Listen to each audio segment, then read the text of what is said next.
Introduction. Good morning, teacher. Good morning, students. Today we learn plant growth and development. Who will tell me what is growth in plants? Ma'am, increase in the size of the cell and elongation in them signifies the growth of plant. Very good, Suresh. Ma'am, can we measure the growth of plants? Good question, Rahul. Yes, we can. The growth of a plant can be measured by considering various factors such as nutrients availability, water availability, oxygen, etc. One more thing I would like to tell you that there are 5 plant growth regulators. They are auxins, gibberellins, cytokinins, ethylene and abscisic acid.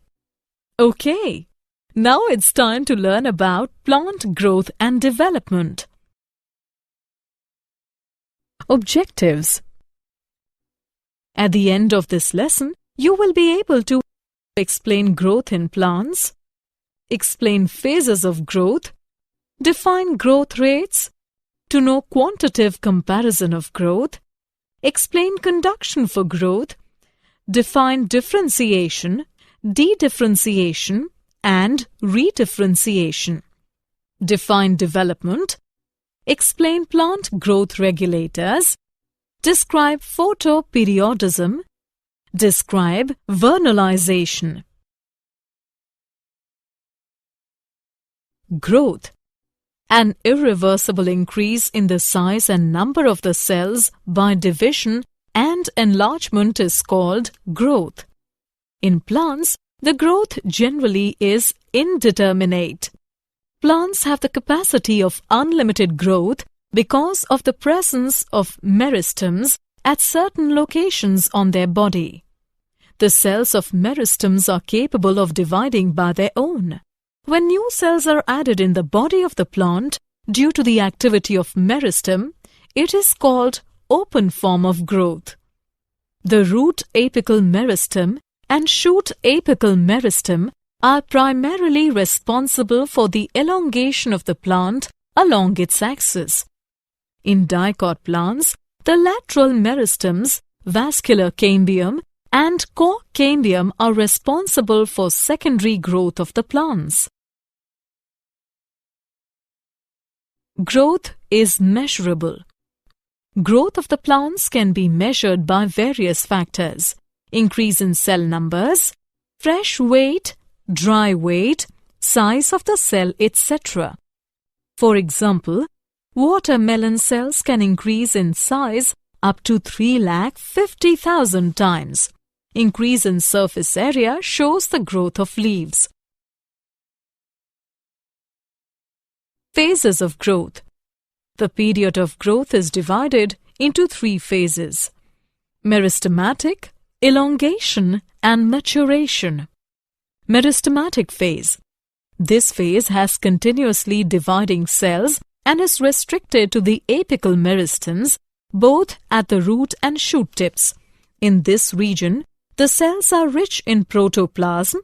They have large nuclei. Phase of elongation.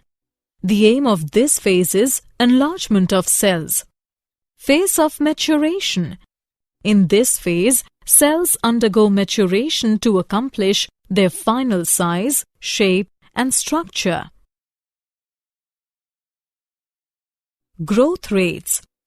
The increased growth per unit time is termed as growth rate. Plants show 2 types of growth: arithmetic and geometric. Arithmetic growth. Only one daughter cell continues to divide while others become mature. For example, root elongating at a constant rate. Mathematically, LT is equal to L0 plus RT, where LT is equal to length at time t, L0 is equal to initial length, R is equal to growth rate. On plotting length against time, a linear curve is obtained. Geometric growth. Initial growth is slow, followed by a rapid increase in growth. followed by a phase where growth slows down. All cells, tissues, and organs typically show this type of growth. Mathematically, W1 is equal to W0 into exponent RT. W1 is equal to final size. W0 is equal to initial size.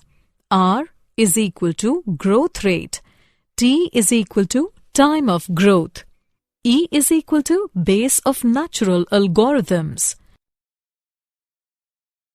Quantitative comparison of growth. Two ways to compare growth quantitatively are absolute growth rate and relative growth rate. Measurement of total growth per unit time is called absolute growth rate. An absolute increase is shown in the areas of the leaves A and B to form leaves A1 and B1.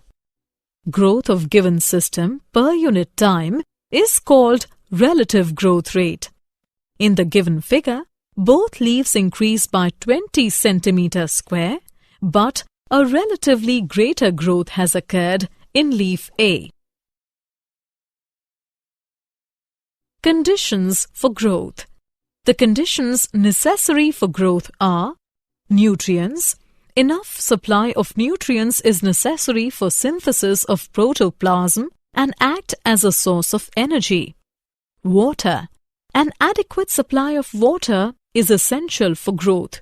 It maintains cell turgidity, which enhances growth. It also provides medium for enzymatic reactions. Oxygen. It is vital for respiration and for release of energy. Temperature. The most desired temperature for growth is called the optimum temperature, and it ranges from 28 degrees to 30 degrees Celsius. Temperature above 45 degrees Celsius coagulates and damages the protoplasm and stops growth. Differentiation, dedifferentiation, and redifferentiation. Differentiation is the process by which meristematic cells undergo changes in the structure, shape, to perform the specific functions. For example, after the DNA synthesis of the protoderm cells, cell expansion takes place and it forms immature trichome. After that, nuclear migration takes place and then branching occurs and then it reaches to maturation stage. Dedifferentiation. Dedifferentiation is the process by which the already differentiated or mature cells get back the power of division and become meristematic. Redifferentiation. Redifferentiation is the process by which the meristematic cells formed by dedifferentiated cells undergo changes in the structure and shape to perform the specific function. Development. Development is the series of the changes in which organisms undergo in their way from the embryonic state to maturity, that is, from lower state to higher state of organization. Plants undergo different pathways in phases of life in order to form different kinds of structure. This is termed as plasticity. If different shaped leaves present on the same shoot or on different shoots of the same plant, it is called heterophyly. For example, water crowfoot, water startwort. Plant growth regulators. Characteristics. In all the plants, there occurs minute quantities of certain chemical substances that regulates growth and differentiation. These are called growth regulators. A growth regulator may be defined as an organic substance produced naturally in plants controlling growth and other functions at a site remote from its place of production in minute quantities. These are auxins, gibberellins, cytokinins, ethylene, and abscisic acid. The discovery of plant growth regulators. In the last 60 years, a large number of growth regulators have been isolated from plants. The first indication of their existence was given by Darwin 1880, who was studying the bending of the coleoptile of a grass towards light. He found that the light falling on the tip of the grass coleoptile causes some influence. This influence is transmitted downward and causes the coleoptile to bend towards light. F.W. went isolate oxen from the tip of the coleoptiles. E. Kurosawa reported the appearance of symptoms of Botany disease of rice seedlings is uninfected rice seedlings when they were treated with sterile filtrate of fungus Gibberella fujikuroi. Gibberellic acid was later isolated from the fungus. The discovery of plant growth regulators. F. Skoog observed that callus proliferates in the tobacco plant only if, in addition to auxin, the nutrients are supplemented with extracts from the vascular tissue, yeast. Skoog and Miller later identified cytokinesis, a promoting active substance, and named it kinetin. 3 independent workers reported 3 different kinds of inhibitors in plants: inhibitor B, abscission 2, and dormin.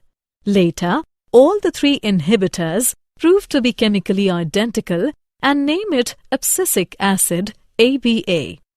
It was found that volatile substance being released from ripened oranges leads to the ripening of unripened bananas, and that was confirmed by Cousins. Later, this substance was found to be ethylene. Physiological effects of plant growth regulators. Auxins. Indole acetic acid is the main natural auxin. Indole butyric acid is also isolated from the plants. Examples of synthetic auxins are naphthalene acetic acid, 2,4-dichlorophenoxyacetic. All these auxins are very useful in agricultural field. Physiological effects of auxin on plants. Suppression of lateral buds by apical bud is called apical dominance, and it is found due to transportation of auxin. Auxin stimulate cell division in cambium as well as in the primary meristems. Cell elongation is an important role played by auxins. Auxins have the differential action on shoot tip and root tip. Induce root formation at low concentrations. Prevention of leaf falls by suppressing the formation of abscission layer. Seedless formation of fruit is induced by auxins. It is also termed as parthenocarpy. Gibberellins. Gibberellins come under the category of plant growth regulator. Physiological effects of gibberellins on plants. Gibberellins cause stem elongation and leaf expansion but have no effect on roots. Gibberellins promote seed germination in lettuce, cereals, etc. Plants like pea, bean, tomato pepper, cucumber, lettuce and cabbage on treatment with gibberellins develop broader and elongated leaves. Gibberellins break dormancy of buds and tubers, but in root tubers, the application of gibberellic acid inhibits the development of root tuber. Gibberellin causes parthenocarpy in tomato, apple, etc. Cytokinins. Physiological effects of cytokinins on plants. In the presence of auxins, cytokinin stimulates cell division even in non-meristematic tissues. In parenchyma tissue culture, mitosis is accelerated when auxins and cytokinins are present. It breaks the dormancy of many seeds and promotes their germination. It also promotes the growth of lateral buds. Cytokinins delay the process of aging in plant organs by controlling protein synthesis. It also helps in accumulation of salt in plant cells. Ethylene. Physiological effects of ethylene on plants. It modifies growth by inhibiting the elongation of stem and roots. It inhibits the growth of lateral buds and causes apical dominance. It accelerates the abscission of leaves, flowers, and fruits by formation of abscission layer. It retards flowering in most plants but induces flowering in pineapple, mango, and many other plants. It increases the number of female flowers and fruits in cucumber plants. Abscisic acid.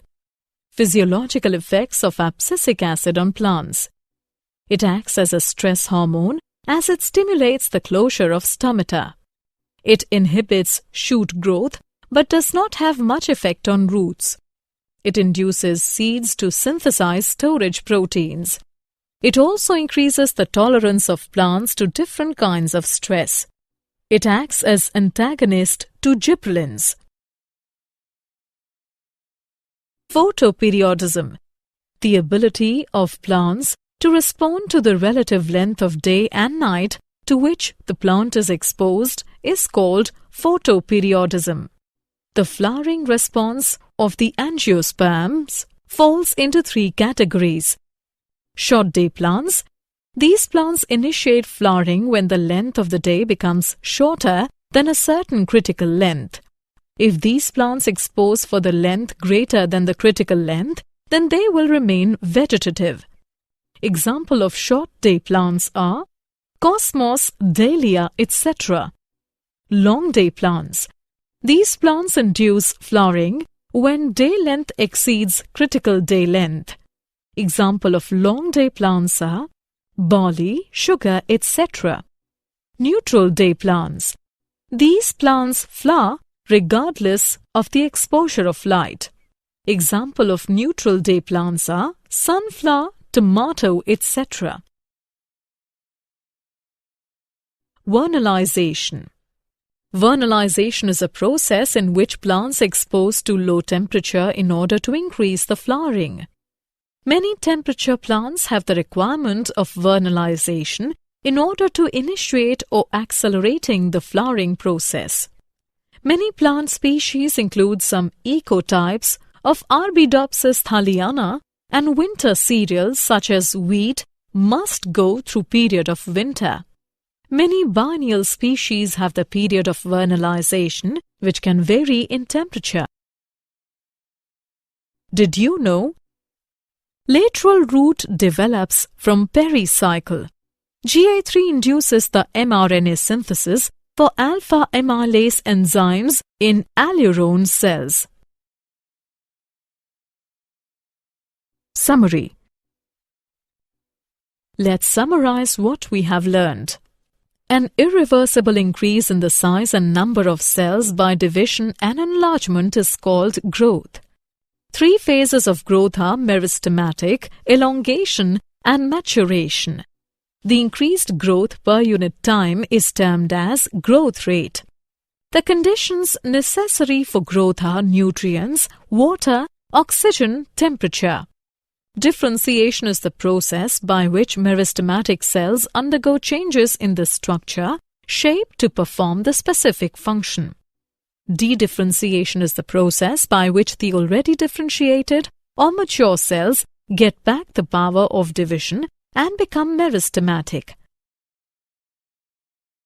Redifferentiation is the process by which the meristematic cells formed by the dedifferentiated cells undergo changes in their structure and shape to perform the specific function. Growth regulators are auxins, gibberellins, cytokinins, ethylene, and abscisic acid. The ability of the plant to respond to the relative length of day and night to which the plant is exposed is called photoperiodism. Vernalization is a process in which plants expose to low temperature in order to increase flowering.